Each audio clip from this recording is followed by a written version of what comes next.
Another important aspect in privacy regulation is the notification. Most of the or all of the privacy regulations are restricting on the notification requirements.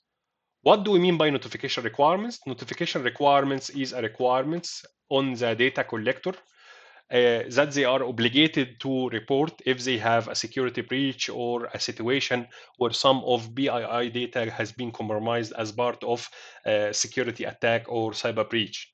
So as a security people, we need to recognize what is the notification requirements of each privacy regulation. For example, in case of GDPR, data owner or data collector need to report within 72 hours from being aware about data breach to a higher authority such as legal body or something like this.